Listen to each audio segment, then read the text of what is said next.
আয়াত তো দূরের কথা, একটা শব্দ তো দূরের কথা, একটা অক্ষর তো দূরের কথা, আজ পর্যন্ত কোন বেঈমান কাফেররা কোরআনের একটা নকশা পর্যন্ত পরিবর্তন করতে পারে নাই। তোরা বলে ঠিক না ঠিক? এই কোরআন রক্ষা করছেন কে? কথা বলেন না কে? আল্লাহ বলেন এটা আমি আল্লাহ লৌহে মাহফুজের মধ্যে লিপিবদ্ধ করে গেছি। بل هو قرآن مجيد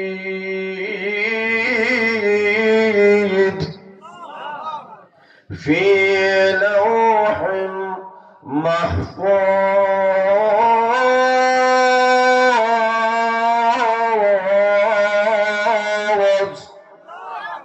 আল্লাহ বলে এটা সেই কোরআন যে কোরআন থেকে আমি আল্লাহ লৌহে মাহফুজের মধ্যে সংরক্ষণ করেছি।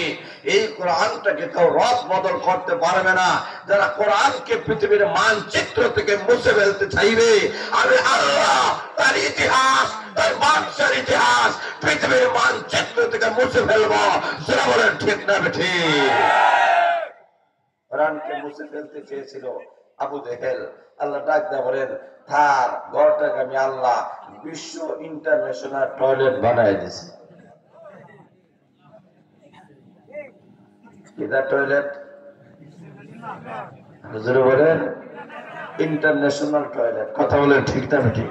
কারণ যত হাজিরা যাবে, সারা বিশ্ব থেকে যত হাজিরা যাবে, ওই জায়গায় টয়লেট করবে। হুজুর ঠিক না ঠিক? কথা বলেন ঠিক না ঠিক? আল্লাহ ঢাক দেয়া বলে যত দেশের হাজিরা যাবে ওর ঘরের মধ্যে টয়লেট করবে। আল্লাহ বুঝা দিয়েছে আবু জেহেল চেয়েছিল কোরআনকে মুছে ফেলতে। আল্লাহ ডাক দেয়া বলেন তার 14 গোষ্ঠীর নাম আল্লাহ মিটাই দিয়েছে। আরো যারা বলেন ঠিক না ঠিক?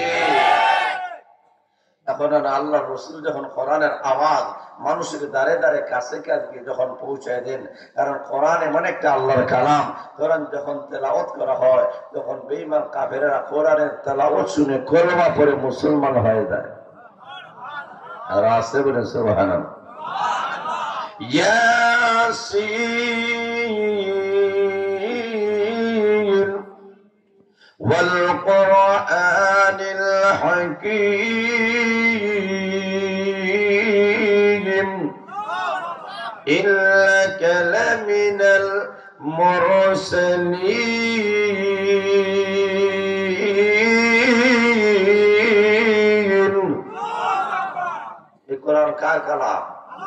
যারা বলে না কার? আল্লাহর কালামের আওয়াজ যখন তুলে ধরা হয়, কাফেরেরা ডাক দেয় বলেন এতদিন তো আব্দুল্লাহর ছেলে ভালো ছিল, এখন পাগল হয়ে গেছে। আর আসতে বলেন নাউজুবিল্লাহ। আমাদের নবী কি পাগল? হুজুরে বলেন পাগল। কাফেরেরা আমাদের নবী কোরআন বলার কারণে তারা ডাক দেখো মোহাম্মদ উনি পাগল হয়ে গেছে। আল্লাহ ডাক দেখো তোমরা 14 গোষ্ঠী পাগলের ঘরের পাগল। আর জোরে বলেন ঠিক না ঠিক? তোমরা যারা আমার নবীকে গালি দেও পাগল বলে, আমার নবী পাগল নয়, তোমরাই পাগল। এটা বুঝার লাগে আরেকটা উদাহরণ দিই। উদাহরণটা হলো আগেকার যুগে বাঙালি যখন পাকিস্তানে গেছে, পাকিস্তানের লোকগুলা তো বিশাল বড়। জোরে বলেন ঠিক না ঠিক? ওরা তো হাঁটান বিশাল বড়। এক বাঙালি পাকিস্তানিকে দেখে বলতেছে সুকুম্বদাই আ রাহা হ্যায়, সুকুম্বদাই আ রাহা হ্যায়। সুকুম্বুদায় আসতেছে, সুকুম্বুদায় আসতেছে। এখন পাকিস্তানের অর্থ সুকুম্বুদার অর্থ জানে না, শুনে নাই কোনদিন শব্দ। যারা বলেন ঠিক না বেঠে?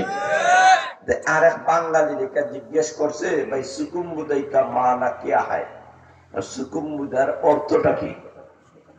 ওই বাঙালি চিন্তা করে দেখছে আমার মতো বাঙালি ছাড়া আর কেউ কইছে না। কথা বলে ঠিক না বেঠে?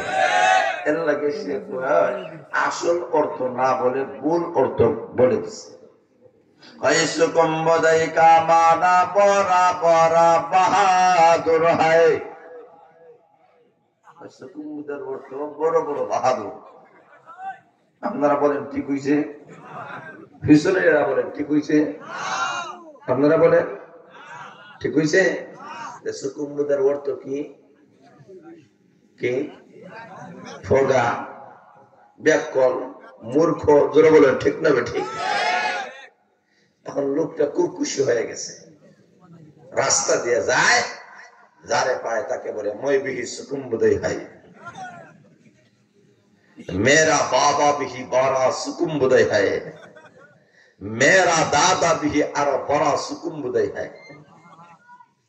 সে বলতেছে আমি বাহাদুর, আমার বাবা বাহাদুর, আমার দাদা আরো ডবল বাহাদুর। ঠিক হয়েছে? ঠিক হয়েছে? আসলে অর্থ হলো সে ব্যাকল, সে মূর্খ, তার বাবা মূর্খ, তার দাদা আরো জোরে বলে ঠিক না ঠিক? ঠিক তেমনি ভাবে বেঈমান কাফেরেরা আমার নবীকে যখন কোরআনের আওয়াজ তুলে ধরে তখন তারা ডাক দেয় বলে আমাদের নবী নাকি পাগল। আল্লাহ বলেন আমার নবী পাগল নয়, তোমরা যারা বলো তোমরা সদ্য গোষ্ঠী পাগলের ঘরের পাগল। যারা বলেন ঠিক না ঠিক?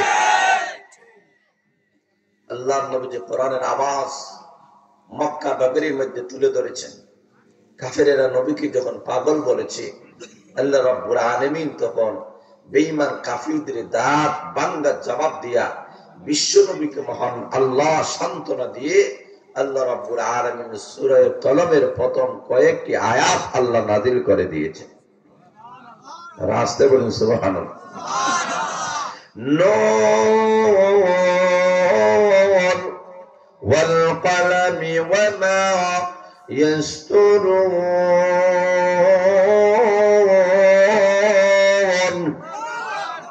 আল্লাহ বলেন নবী গো, এক নম্বর আমি মহান আল্লাহ নূনের কসম খাইলাম, দুই নম্বর হলো ওয়াল কলম, কলমের কসম খাইলাম, তিন নম্বর হলো ওয়া মা ইয়াসতুরুন, মা ইয়াসতুরুনের কসম খাইলাম। তিনটা জিনিসের কসম খেয়ে আল্লাহ রাব্বুল আলামিন বলতেছেন কাফেরেরা আপনাকে বলে মজনুন, পাগল। আমি আল্লাহ জবাব দিলাম মা আনতা বিনিআমাতি রাব্বিকা বিমজনুন, আপনার রবের দয়ায় আপনি বিশ্ব নবী কখনো পাগল নন। জোরে বলেন সুবহানাল্লাহ। আল্লাহ রাব্বুল আলামিন এরপরে বিশ্ব নবীর চরিত্রের পবিত্রতা আল্লাহ ঘোষণা করেছেন। কাফেরেরা তো নবীকে পাগল বলেছে, আল্লাহ বলেন নবীজি দুনিয়ার কেউ নয়, চেয়ারম্যান, মেম্বার, এমপি, মন্ত্রী আপনার চরিত্রের সার্টিফিকেট দেয় নাই, আমি আকাশের মালিক দিয়েছি। দিয়েছেন কে? আল্লাহ বলেন ওয়া ইন্না লাকা লাআজরান গায়রা মামনুন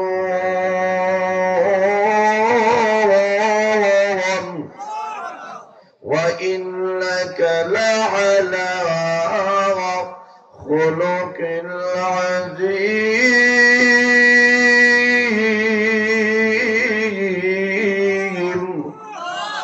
আল্লাহ বলেন নবীজি আমি মহান আল্লাহ আপনাকে কিয়ামতের কঠিন ময়দানে আমি আল্লাহ আপনাকে অশেষ পুরস্কার দান করব। যাদেরকে পুরস্কার দান করা হয় ওই লোকটা কখনো পাগল হতে পারে না। জোরে বলেন সুবহানাল্লাহ।